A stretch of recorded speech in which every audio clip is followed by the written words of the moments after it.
It took God and the demon to build international cricket, but don't tell Johnny Bairstow. 1882, Australia had played one test in England against the god W.G. Grace, and they sucked. So they were playing him again, and it was a tough wicket. But England was in front, so Australia was desperate for a third innings lead. At number 8 was young all-rounder Sammy Jones. After a routine single, he walks down to do some gardening on the pitch. Grace whips off the bails and appeals. The ball wasn't dead, Jones was run out. The Australians were furious. In fact, some of the English players were also furious. But what Grace said went, and the umpires had already given it. Next in was Fred Spofforth. He was known as the demon fast bowler. He was furious, and he let England know exactly what was coming next, which was maiden. There's 12 maidens. I can't count them all. England only needed 85 to win. W.G. Grace made 32. England only 77. That was the test where the Ashes began. Buy my book, Overthrowing Cricket's Empire, on Amazon today. Hello and welcome, ladies and gentlemen, to the Footmarks podcast. I'm Behram Qazi, who you can find at DefMango on Twitter. And with me, as always, is Jarrod Kimber, who you can find literally everywhere. And the title for this particular episode of Footmarks is The DreRuss of Yesteryear. Now, Jarrod, Andre Russell is a ruthless batter known for his power-hitting ability. He is was a quick bowler in his prime, and he can still crank it up, but of course injuries have hampered him. And he is an electric fielder, right? All of these attributes were once exemplified by another West Indian cricketer in the 1920s and 30s by the name of Learie Constantine. And he's one of the many cricketers that you've obsessed over the years, right? How would you kick this off then? So I know you've read this chapter where we bring him up in the book, but interestingly enough, so is Ezekiel, who obviously is now a star of this channel. I don't know. Him and Varun might have to fight to see who's the fourth biggest star on this channel, like with you, me, and Estelle, and then the two young fellas going at it on their own. Yeah. But it was interesting. I went in to have a parent-teacher conference with him the other day, and I'm reading his stuff, and there's like Learie Constantine, facts. What is the correct pronunciation, actually? I say Constantine, but I think it's teen. Okay. But I can't get the word thing out of my head, so I accidentally say it wrong every time. Fair but enough. It was interesting going through, and I think it shows you that once you hear his story, and because there's so many different layers of it, like there's no correct way to start his story, because he's probably one of the more important people of his era anywhere in the world, because of his ability to do stuff on the field and his ability to do stuff off the field. The fact that, he has such a huge, I think he has a huge imprint on the world at large, but also specifically on the two countries that he was massively involved with. It really is. I think it's a story that is a lot more than cricket, and it's interesting to me that it's sometimes told in English schools, and I would assume in Trinidad and Tobago as well. Yeah. But it feels like it hasn't received the sort of Hollywood, backing, or maybe not novelization, but one of those American stories where they try and make it feel like it's a novel when it's a real life thing that happened. That's the kind of thing that it needs, because there's no obvious place to start with him, because there are so many different places to start. Yeah. But perhaps, I think the most interesting thing about him is how famous he was and how respected he was in England, and how he was mistreated racially at a time where I'm assuming that happened all the time to him. He turns up at a hotel. They say he can't come into the hotel because of the color of his skin. And it would have been very easy, and they made it easy for him. He could go around the corner, there would be no big deal, and instead he went the complete other way with it. And so he changes the racial, day-to-day life of the UK in a heartbeat. That's probably the story that would define any other human being. Like that's like a Rosa Parks type story, right? Like of standing up to the hotel, of making a big deal, of going to the papers and Parliament and all these things to go, no, this is not, what happened to me is not acceptable, and your country needs to change, right? And he's an outsider. He's not from England, right? He's an outsider in this country, and he does that. That would be the defining moment of any other human being's life. And he's got about 7 or 8 different things that he did throughout his life that kind of all fit into that. Yeah, no, absolutely. It's a story that resonates far beyond cricket, and we'll get into all of that fun stuff. But before we actually start discussing Learie's story, what did Eek write? I'm just so curious. It was really interesting. I'm trying to remember what the article, I think it was about World War II. And so during World War II, Learie basically works for the UK government to, I don't know what the correct term would be, but manage or administer the West Indian troops. So, they had all these, as many of us people from colonies will remember, we were dragged into a few wars that we weren't always directly related to. And so a lot of West Indian troops were there. And I think they needed someone who everyone would respect. And who's going to respect anyone more than Learie, right? Like that's where it's going to start. So he was involved in that. And so Ezekiel's writing about World War II and different parts of World War II. And then just this like 2 paragraphs of just like Learie stuff in the middle of it. Being like, so it was, I think, and as I said, that's the kind of life he lived, where you could, if you hear his entire story, there's never going to be something that doesn't resonate with you, whether it's the cricket, whether it's being a lawyer, whether it's being a politician, whether it's being an activist. Like, no matter what direction you go, he's probably got something where you're like, yeah, that's my man. Yeah, no, absolutely. And clearly, he's made an impression on, a 10-year-old, 11-year-old who's writing about him in a school essay. So, I mean, that's just fantastic and makes me love Eek even more. But anyway, now, let's dial back to the year 1900. This is probably the best place to start the story because the first ever West Indian side toured England, and it consisted of only 5 black players, one of whom was Learie Constantine, who was the grandson of a slave, and he went on to score the first ever century by a West Indian batter in England, right? Which is immense. And he had 3 sons, one of them who he named after a charismatic Irishman that Learie met on that tour.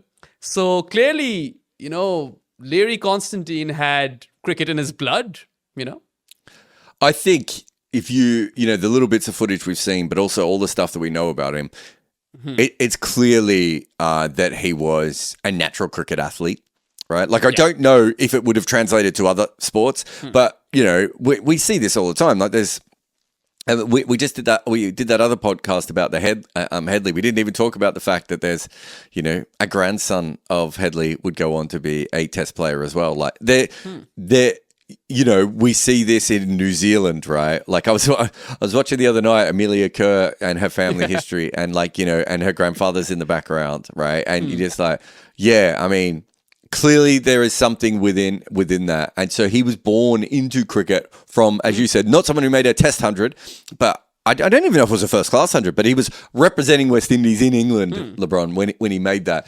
And he was clearly a fantastic cricketer. So it's something that was running in the family. Like, we can't deny that. Yeah, I mean, it was clearly part of the DNA, I could say, or one could say. And one more thing apart from being a good cricketer was that LeBron was a man of principle. And he had very strong views on how one should lead their life.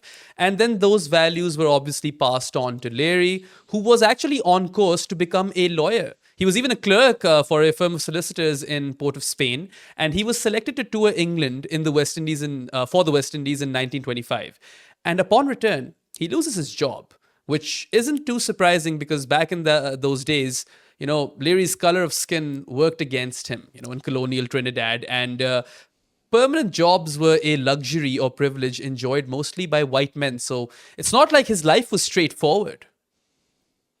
No, I think it was actually before he goes on that 1925 tour. So before he shows a lot of talent as a young player, and his father kind of takes him out of cricket, which is really interesting. And I always found that interesting because LeBron would have got opportunities in his life that he would never have got if he wasn't that good at cricket, right?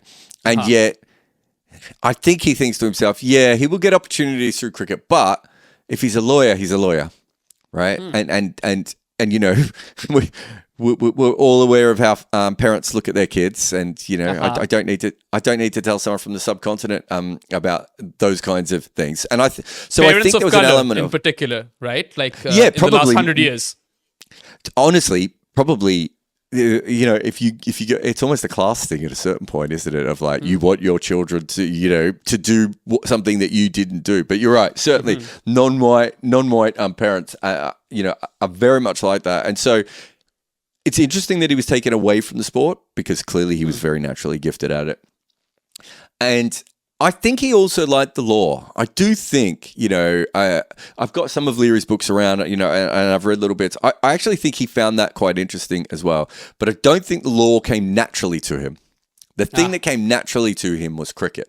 So to go back after 1925, where I think he thought he was a better cricketer than he was. I think he thought he would star and everyone would tell him how great he was when he got to England. And it doesn't really happen.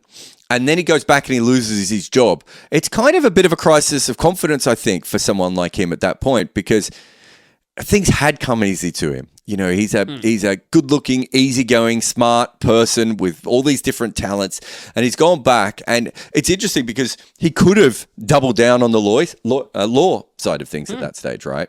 But it feels like he went the other way, and he went, okay, no, cricket is my main skill.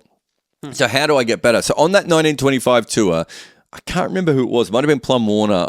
You might remember, but someone calls him the best fielder in the world. Oh, so he's clearly made an impression, but at the same time, it wasn't an impression for his batting or his bowling. And so he goes off and he works on his game like a professional. And remember, when he was younger, he wasn't developing as quickly because his father was like, do your studies, get a solid job, do all those sorts of things. And so it really is that period from 1926 or 1925 to 1928, 29, where he's like, no, I'm going to be the best cricketer I can be. And he makes a decision to do that. And he professionalizes at a time when, that's not what cricket is. And he wasn't being paid, massive amounts of money to play cricket. I'm in Trinidad, there was probably some money to, play in certain games and, the way that we see those sorts of situations. But he wouldn't have been making, like a good living off that. But he decided to do that. And he does it with the idea of going back to England in 29 or 30 when their next tour is. I think it might have been 28. Was it 28? Sorry, you're right. It is 28. Yeah. So he goes back in 90, because I was thinking before it was 26 and 29, but it's not, is it? It's 25 and 28. He then decides, and this is an incredible thing, he then decides that he's going to go back and everyone in England is going to know his name and he's going to build a career off being a cricketer when realistically, that wasn't something that really existed for non-English people. Like even Australian cricketers, it's really into the 1930s that you see Australian cricketers, New Zealand cricketers, South African cricketers start to move over and play for private leagues a bit more. A little bit in the 1920s, obviously Aubrey Faulkner did. But to think a non-white player is going to go over and make a career in England at that stage as a cricketer when it really isn't something that West Indians do. So West Indies are playing their first test series and it's incredibly important for them. And Learie is essentially auditioning for a club job. Yeah. He's trying to get a league job. And I think it shows you the sort of focus he has as a young man. And also, he's going against his father's wishes a little bit at this point, right? True. That's not what his father wants him to do. Absolutely, which is a huge thing if you look at the entire context of, non-white parents, and that still exists to a large degree today. But I want to kind of rewind a bit, right? You mentioned how the 1925 tour might have featured a Learie Constantine, which was a bit more arrogant and more confident in his skills. And then that, could have well proven to be a reality check and the kind of push that he needed. Because after that, he really starts to hustle. He's working a number of part-time jobs to support his wish to play cricket. And it's flat out crazy that this guy would then go on to become a baron in England, right? He would be appointed as the High Commissioner of Trinidad in the Empire and also secure knighthood, the first black Sir, if you will, right, in English history. And he was a proper statesman back in the day, which is really the stuff of movies. And I know we'll get to his career later, but this is almost as big a part of his life, as you mentioned earlier, as his cricket is, perhaps even bigger. Yeah, and I think, again, the fact that he does sort of transcend everything through cricket is a great story for our sport. That you have someone who... It's kind of what our sport should be. And unfortunately, it wasn't what our sport was for a long time, right? Yeah. Our sport was controlled by the elites. And, when he goes to play in the 1920s, like Jack Hobbs is still being kept away from the England captaincy, right? Because he's not an amateur, right? Like it within England, it's not a color barrier, but there's a class barrier right there, written into the game. And to think that someone could use all of that to transcend their life on the back of what you said, which is true, a cricket disappointment, right? Like, so he goes over, I won't go through his full numbers here, but he goes over, as you said, arrogant and thinking. And like, he was a very good cricketer in Trinidad, and he was picked in the squad. Like, and it's not the test squad, it's the squad before the test squad in 1925. But he goes over with the idea that he's going to be able to do all these things, and he gets frustrated, and it doesn't quite work out the way that he wants it to. And so, going back, working part-time, improving, just so he can get a better opportunity in the future. It's kind of what you want a cricketer to do, right? And he uses that opportunity to change 2 countries and to do everything else. And did we say 1925? It's 1923. So we both got it wrong. Yeah, sorry. I'm so confused with the years because when you said them, I knew they were wrong, but I thought they were wrong in a different pattern. You were right about 1928. I'll give you that. So 1923, he goes over and he averages 15 with the bat in first class cricket. And he did take some wickets. He averaged 21.86 with the ball, but he was seen as, very erratic. And I think he was used, if I remember correctly, a little bit more, I don't want to say part-timery, but he wasn't like a frontline bowler. They played 20 matches and he takes 37 wickets. So he's very much he's kind of a bits and pieces player. So that's what he's trying to upskill and develop himself in. And when he goes back in 1928, he takes 107 wickets at 22.95. But his batting is probably the thing that gets him the most attention. 26 matches, 1,381 runs at 34.5. And considering he can bowl, you can imagine the kind of impact that made. And remember, 1923, he was already considered perhaps the best fielder in the world, right? Yeah. So he didn't lose any fielding skill in the next 5 years as well. Also, he was fighting the class system in England as well, and he made waves over there. But even back in Trinidad, right? Learie played for a club called Shannon. And this was a club in the port of Spain where black cricketers played primarily, right? Because they were basically barred from playing at the Queen's Park Oval. So he was fighting racism at home and then kind of championing the West Indian cause away from home in England. And that just kind of goes on to show you how many battles he had to fight just, beyond the realms of cricket as well, which really adds or lays testament to his character for coming out on top and becoming, or getting knighted in the future and clearing the bar. I mean, this man has achieved so much in his life that honestly, when you start to think about it, you're a bit wowed. You're overwhelmed. I think when you look at him from a perspective of I wouldn't want to say his father was domineering because I think that's the wrong way of putting it, but his father was obviously a very powerful figure within Trinidad cricket as much as within his own life. He then has, as you say, this, and he's not the only person. Garfield Sobers had, similar issues. There was a lot of very young, talented West Indian cricketers who often didn't get the best facilities to play in, right?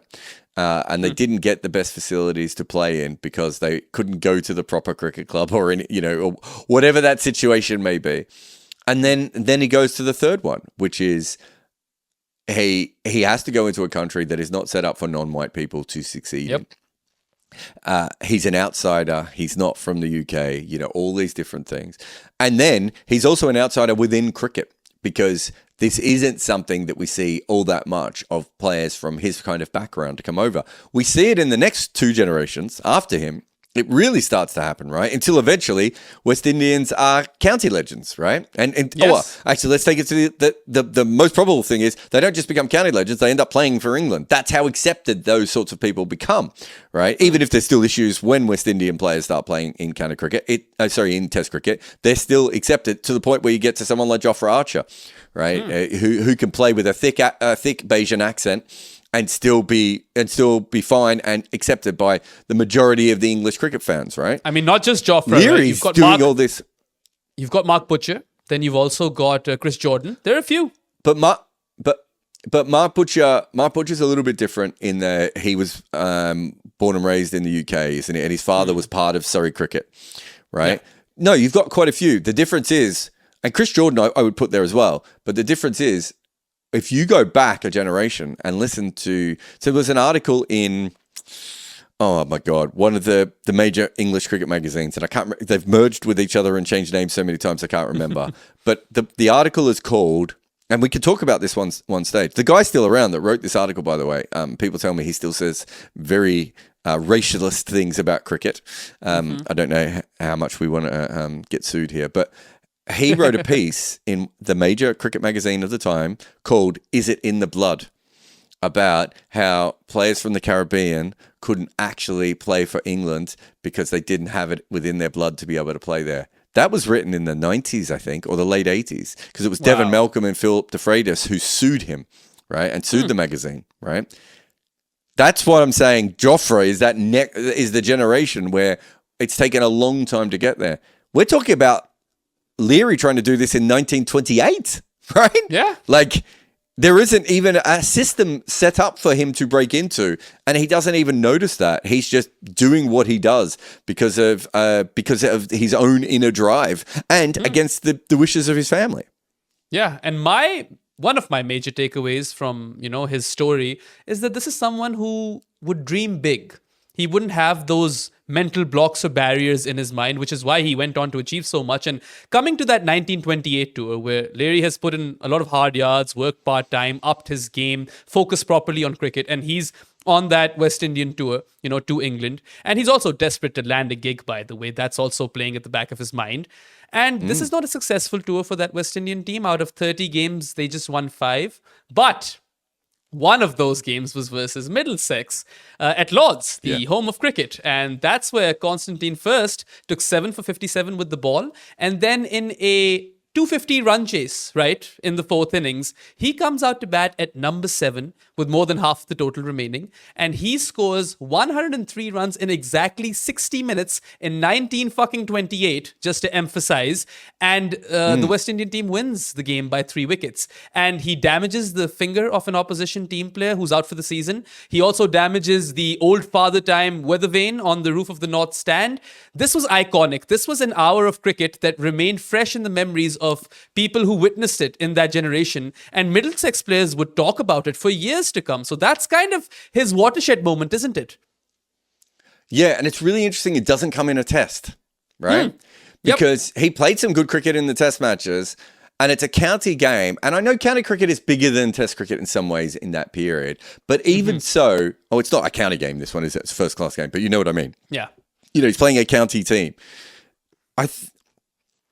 I just find it remarkable it's still one of the more remembered moments in, the early part of West Indies cricket history, and certainly in his life, comes in a tour game where I don't know how many people were there, but it wasn't going to be taken as seriously as a test match even at that point. And that is, it shows him at his absolute best. I don't think he was probably ever... I think if you look at his test bowling record altogether, you'll see that he was probably at his best as that kind of fifth bowler. And he was probably a number 7 who liked to hit the ball hard rather than, a genuine player. So he was a little bit of a bits and pieces player at test level. But at his best, his ability to bowl faster than pretty much everyone else in the world, and his ability to hit the ball further than everyone else in the world, just completely changed things. And the fact that 2 of those things happened in the same game against a lot of very famous cricketers who, as you said, for decades, I think it was... for decades afterwards, people would come into the Middlesex change room, and that story of that innings, the game, but certainly the innings specifically, was passed down like a fairy tale, right? Of like, you have no idea what good cricketer is because you never saw Learie at his best. And, and he's got these incredible skills, but also the way in which he played. I think it's in Wigmore's book. It might be Wigmore and Freddie Wilde. They talk about the fact that he's the first player that we know of to hit the ball over his head on purpose. And so it's not a scoop or anything like we see in modern cricket, but there was he was he had a ball. I think he describes it as a full toss. I think that's right, if I remember it correctly. And he wasn't sure where to hit it, and it was coming at his face, and he just hits it over his head. He was so instinctual with his cricket, on top of being incredibly smart. So it's important to say, this is not just a great athlete, which he clearly was.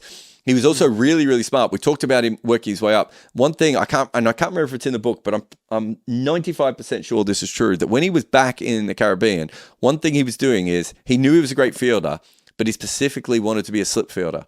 And the reason he wanted to be a slip fielder is because if he's going to be batting at number 6 or number 7 and he's going to be bowling 20 or 25 overs in a day, he doesn't also want to be running around at cover on mid-wicket, right? He wanted to be in a position he could rest. This is a guy thinking, he was formulating things that, again, we weren't even, it wasn't even on our radar as cricket culture at that point to be thinking about those sorts of things. That's how far ahead of the game he was. And as you said, we don't know how many balls it was in 60 minutes, but you can only fit so many balls into 60 minutes, and you got a non-striker there as well, right? Like, he must have been absolutely humming. And that game really changes his reputation, because that story for that season, that game becomes a bigger story than the West Indies playing their first Test series, really. True. And I mean, perhaps we could make a case that he was born a century too early. If he was a modern day player, his price tag in the IPL would have been like breaking records, I'm sure. Maybe 30 crores in this one, right? Based on where inflation has got us. But anyway, that is really a full circle moment for him as well. This is a guy who was barred from playing at the Queen's Park Oval in his own hometown, and he goes and has that hour of belligerent batting at Lord's. So he's really kind of not just challenged the status quo, but smashed it to bits, smithereens, whatever. And then he would fast forward to 1933 or whatever. I hope I've got my dates right this time. He plays a critical role in the first ever West Indian win over England in a Test match. Performs with both bat and ball in that series. And then, of course, let's not forget that he becomes a lawyer, plus diplomat, plus, a knight, right? So his a baron. Impact... a baron. I think baron's cooler than knight, isn't it? Because I don't know how the English, I don't know why they have all these different titles. But if you were offering me the option, I'd take baron. I like baron. Yeah. Baron Jarrod Kimber, kind of does have a ring to it. But if you think about it, all things considered, his cricket career and his career outside of cricket, his impact on both English and West Indian cricket and the combination of the two in terms of improving relations, it really is immense. Yeah, I think what's interesting is, so he goes off to play, so he does actually get his job in English cricket, of course, and he goes off to play in league cricket in the North, and, is incredibly well respected. Again, in a place that I would assume the majority of the people who were black would have lived in the bigger cities down south at that stage. I'm not an expert in how the West Indians immigrated, but I would have assumed that the majority would have been more towards the south. So for him to go up north and play club cricket and become so respected, and then off the back of that, as his sort of career winds down as a player, his career as everything else sort of takes off, right? He becomes this person who is almost used, he's used in all these different ways of trying to, it's almost like a problem solver is the best way of putting it. If you go back through, as I said, the West Indian troops is one of the things he does. He does a lot of things for other West Indians who are trying to get work in the UK and, labor rights and all these sorts of things. He goes back to Trinidad to try and sort out issues within Trinidad. Just everywhere he goes, it's like there's a new challenge for him in a way that, he could have done, I don't know, Ian Botham is a lord, right? Who is technically a politician, and from the outside, it doesn't look like Beefy's tackling the biggest issues of the day. Do you know what I mean? He's been given that, and he's got that title, and he's got it through cricket. Whereas Learie, it feels like he was just all right, we've got another problem. This time, it's with West Indians. Well, is Learie around? Can we get him in? Can he try and help? It really is a remarkable sort of career. And then, as you say, to progress and end up with the sort of, I think, hasn't he got this ridiculous title? I'm trying to remember what it is. It's Oh, I can't find it now. But he's got this ridiculous title because I think he has like Trinidad and English stuff all in the same title. It's like it takes you about 5 minutes to say I think his official title, if I remember correctly, because there's so many different things that he has put in because of all the different places he was involved with, and everything else. So like a legitimate fixer in politics and also beyond politics, right? Like, World War II isn't really a political thing. Helping people out, helping people get jobs, helping people get paid more.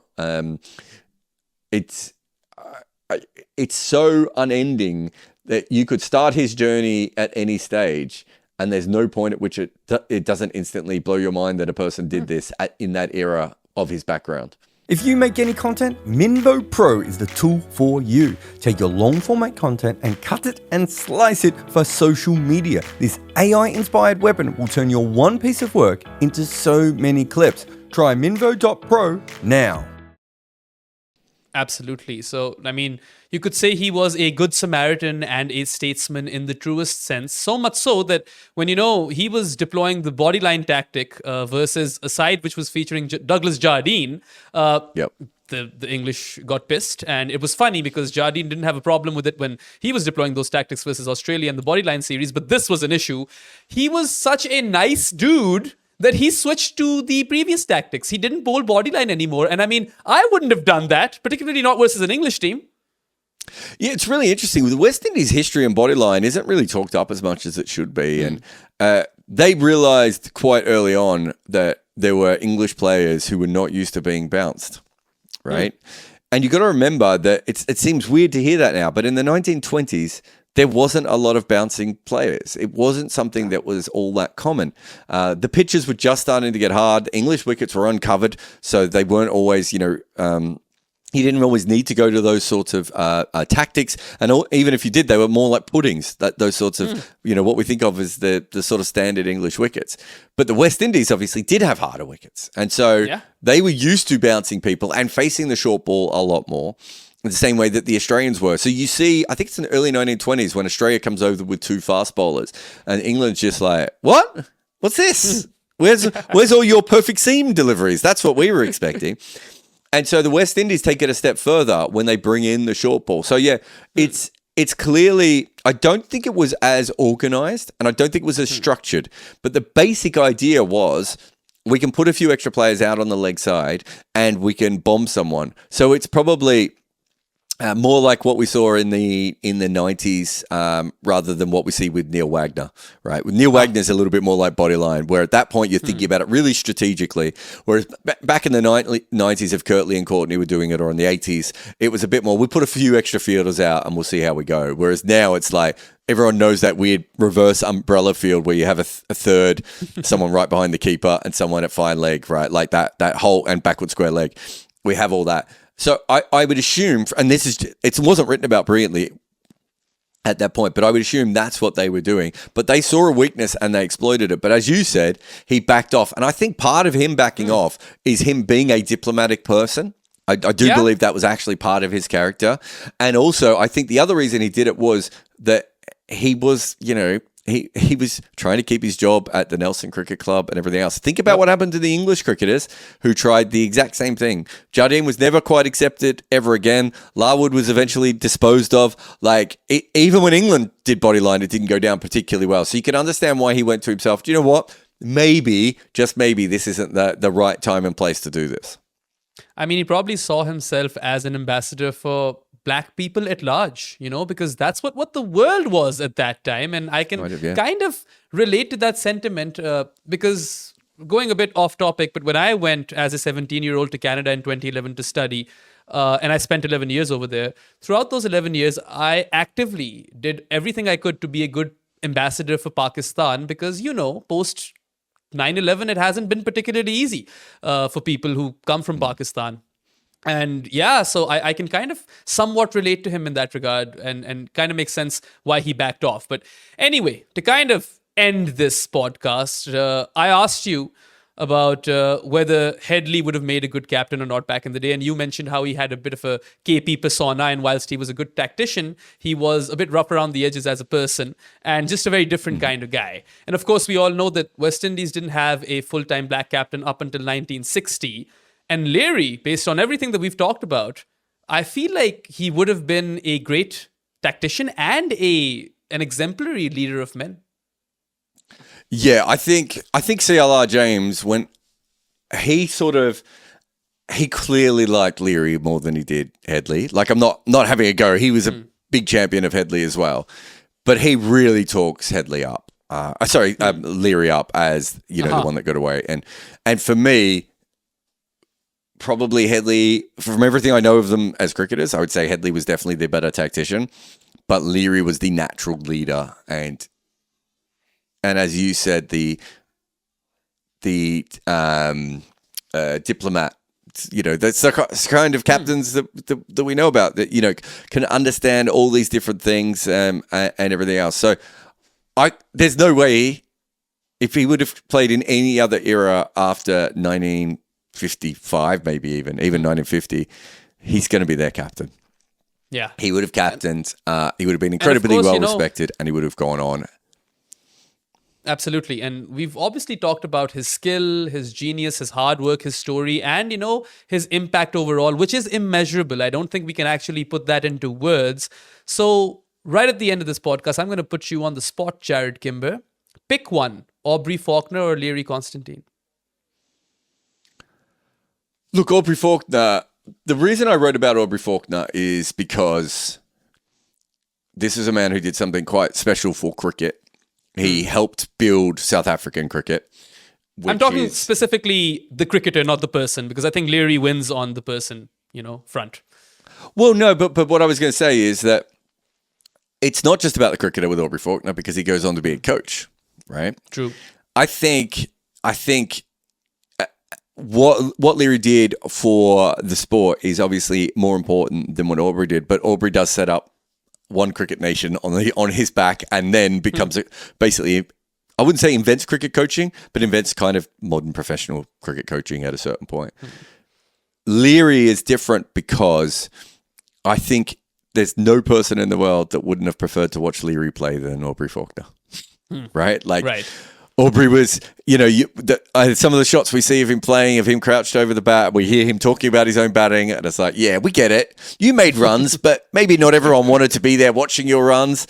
And his leg spin was very effective, but he's probably one of the less sexy leg spinners in the history of our game. I think the thing about Learie is that there's so many stories of moments of you just had to be there to watch this guy in full flight. I think he was a spectacular person to watch in a way that other cricketers just have never got any close to. And I think, and this is what I love about the cricket element of this, right? Because clearly this dude was brilliant, right? Whether he would have been able to be brilliant without cricket, let's even put that aside for a moment. But part of the reason that he was able to get a job in Nelson, be so well respected, end up mixing with the elites, end up being an elite and everything else was partly on the back of how he played his cricket. Not just being good at it. His overall test record is not exceptional, right? Yeah. He doesn't, does he average it over, he doesn't average over 30 with the bat, and he averages over 30 with the ball. Am I right in saying that?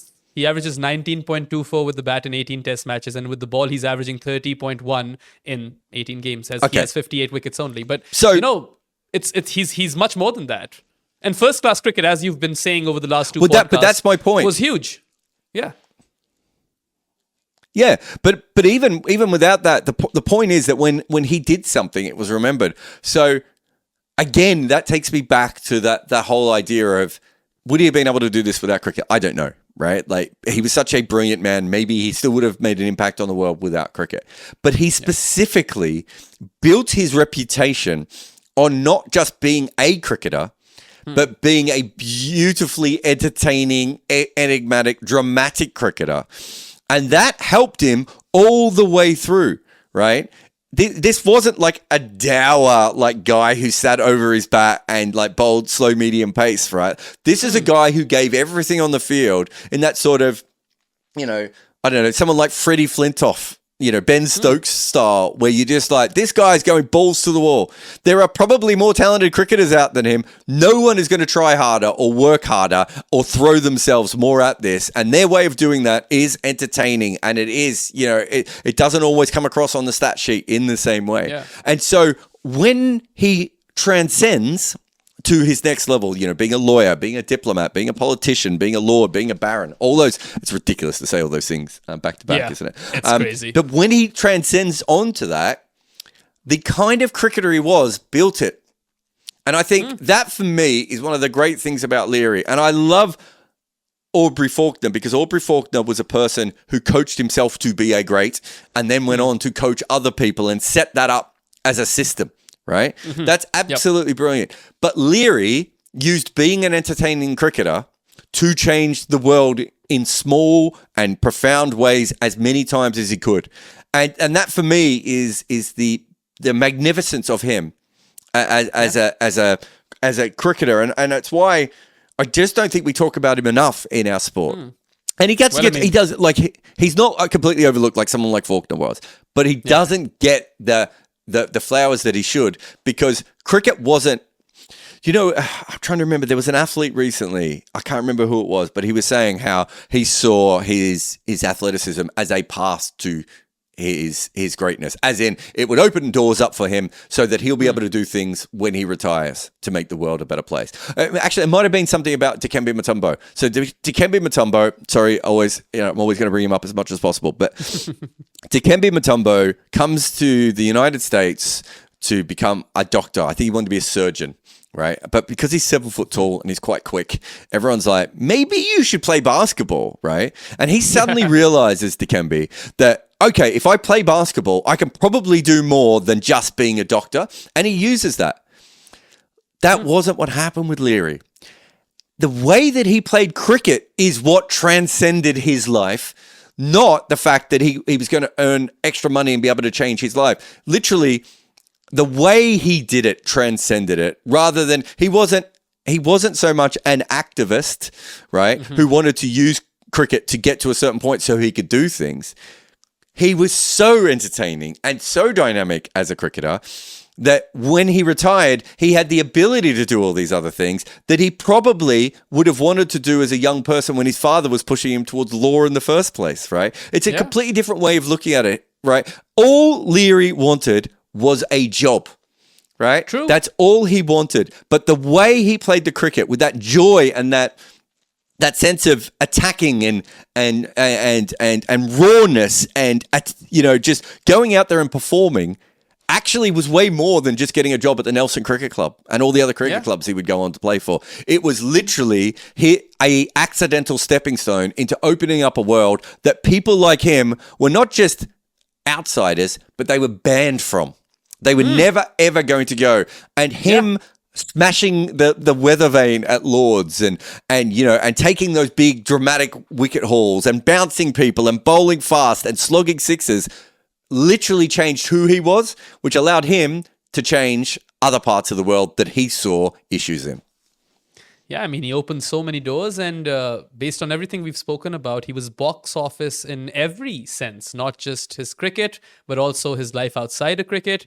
And exhilarating to watch. You'd pay top dollar to witness him, and don't let the numbers fool you, folks. That's the takeaway over here, because Learie Constantine was all fields, and this podcast was all fields, which I hope you've enjoyed because it's come to an end.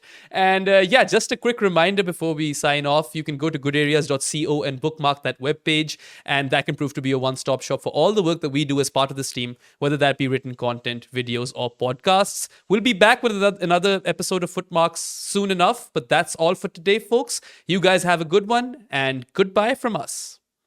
It took God and the demon to build international cricket, but don't tell Johnny Bairstow. 1882, Australia had played one test in England against the god W.G. Grace, and they sucked. So they were playing him again, and it was a tough wicket. But England was in front, so Australia was desperate for a third innings lead. At number 8 was young all-rounder Sammy Jones. After a routine single, he walks down to do some gardening on the pitch. Grace whips off the bails and appeals. The ball wasn't dead, Jones was run out. The Australians were furious. In fact, some of the English players were also furious. But what Grace said went, and the umpires had already given it. Next in was Fred Spofforth. He was known as the Demon fast bowler. He was furious, and he let England know exactly what was coming next, which was maiden. There's 12 maidens. I can't count them all. England only needed 85 to win. W.G. Grace made 32. England only 77. That was the test where the Ashes began. Buy my book, Overthrowing Cricket's Empire, on Amazon today.